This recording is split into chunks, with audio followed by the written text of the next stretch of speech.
1 नवंबर मनीषा हमेशा की तरह अपने ऑफिस से अपने घर पहुंचती है, लेकिन रात को लगभग 8:30 बजे अपने बेस्ट फ्रेंड को कॉल करती है। मगर किसी वजह से उसकी फ्रेंड कॉल अटेंड नहीं कर पाती। लेकिन जब मनीषा की फ्रेंड मनीषा को बैक कॉल करती है तो मनीषा का फोन स्विच ऑफ जाता है।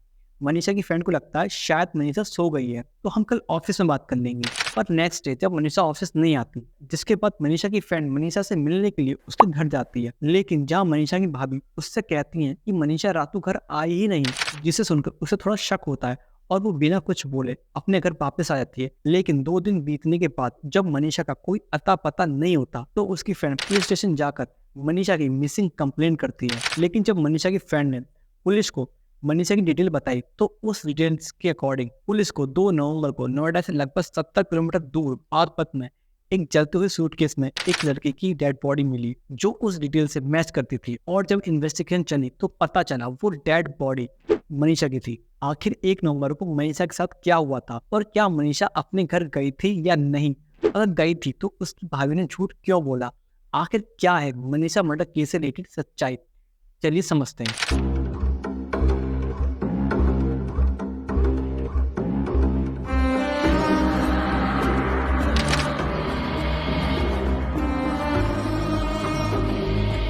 राधे राधे दोस्तों, पहले तो मैं थैंक्स कहना चाहूँगा यश भाई का, जिन्होंने मुझे मनीषा केस की वीडियो में टैग किया और मुझे पर्सनली मैसेज करके कहा कि मैं इस केस के बारे में स्टडी करूं और इसके बारे में डिटेल में बताऊं। अगर आप भी किसी टॉपिक के बारे में डिटेल में जान जाते हैं तो वीडियो के कमेंट बॉक्स में या फिर इंस्टा पे मुझे मैसेज कर सकते हैं। चलिए अब बात करते हैं मनीषा मर्डर केस के बारे में। नोएडा का एक छतरपुर गाँव जहाँ रहती थी मनीषा, जो पूरी तरह से एक इंडिपेंडेंट लड़की थी, जो अपना गुजारा करने के लिए एक प्राइवेट जॉब करती थी।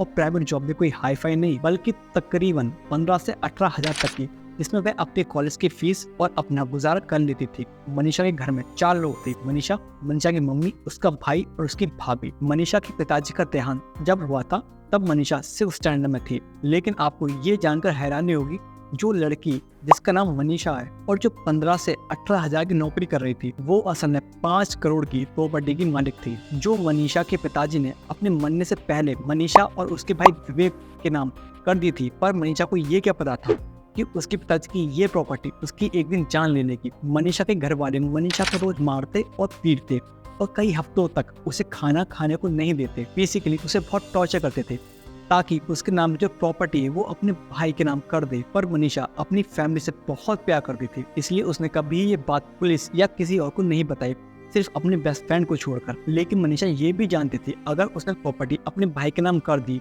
उसके घर वाले उसे घर से निकाल देंगे, जिस वजह से उसने प्रॉपर्टी अपने भाई के नाम नहीं करी। लेकिन मनीषा की लाइफ का टर्निंग पॉइंट तब आया जब उसे पता चला कि उसकी भाभी, जिसका नाम शिखा है, उसका अफेयर पवन नाम के बंदे के साथ चल रहा है। और पुलिस की रिपोर्ट के अकॉर्डिंग मनीषा के पास उनकी कुछ फोटो और चैटिंग भी थी, जिस वजह से शिखा यानी मनीषा की भाभी को ये डर था कहीं ये बात मनीषा सबको न बताते। इस बात को दबाने के लिए उसने मनीषा के भाई को भड़काना शुरू किया, जैसे मनीषा कैरेक्टरलेस है, उसके अफेयर चल रहे हैं और वह तुम्हारे नाम प्रॉपर्टी कभी नहीं करेगी एंड सो ऑन। फिर शिखा ने अपने बॉयफ्रेंड पवन के साथ मिलकर मनीषा को मारने का प्लान बनाया। फिर आता 1 नवंबर, जब सभी लोग करवा चौथ मना रहे थे, पर मनीषा के घर वाले मनीषा को मारने का प्लान बना रहे थे। मनीषा जब अपने घर पहुंचती तो वो देखती है उसके घर में 3 नहीं बल्कि 4 लोग थे। मनीषा की माँ, उसका भाई और भाभी और पवन, जो उसकी भाभी का बॉयफ्रेंड था। उसे देखकर मनीषा समझ जाती है उसके साथ कुछ गलत होने वाला है, तो वह तुरंत अपनी फ्रेंड को कॉल करती है, जिसे उसकी फ्रेंड अनफॉर्चुनेटली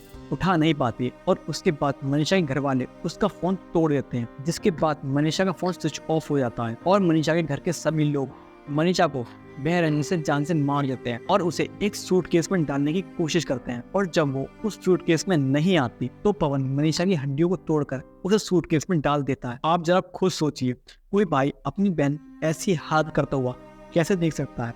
लेकिन मनीषा का भाई विवेक ये सब खुद कर रहा था। जिसके बाद पवन उस सूटकेस को गाड़ी में डालकर नोएडा से लगभग 70 किलोमीटर दूर बागपत के एक गांव ले जाता है, जिसे मैंने आपको स्टार्टिंग में बताया था, जहां पवन सूटकेस पर पेट्रोल डालकर जला देता है। और सूटकेस में आग जलती हुई देखकर पवन को लगता है कि बॉडी पूरी तरह जल चुकी है, पर होने को कुछ और मंजूर था। मिट्टी गीली होने के कारण बॉडी पूरी तरह नहीं जल पाती। और सुबह सुबह गाँव के लोग जब वॉक पर निकलते हैं तो वो लोग उस आग को नोटिस करते हैं और पास जाकर देखते हैं तो वो किसी की बॉडी होती है। जिसके बाद गांव के लोग पुलिस को कॉल करते हैं। जिसके बाद मनीषा की फ्रेंड जिसने कंप्लेंट की थी, जो मैंने आपको स्टार्टिंग में बताया था, उसकी हेल्प से मनीषा की हत्यारों की सच्चाई सबके सामने आती है। जिस टाइम मैं ये वीडियो बना रहा हूँ उस टाइम तीनों लोग पकड़े जा चुके हैं। पुलिस ने मनीषा के भाई और भाभी को पहले ही पकड़ लिया था, पर पवन सबूत मिटाने के लिए वापस उसी गाँव जाता है जहाँ उसने मनीषा को जलाया था, पर पुलिस उसे वहाँ पकड़ लेती है। आखिर क्या दोष था उस लड़की का जिसे इतनी बेरहमी से मारा गया? लोग चंद पैसों के लिए कितनी नीच हरकतें कर देते हैं। एक भाई ने अपनी सगी बहन को मार दिया बस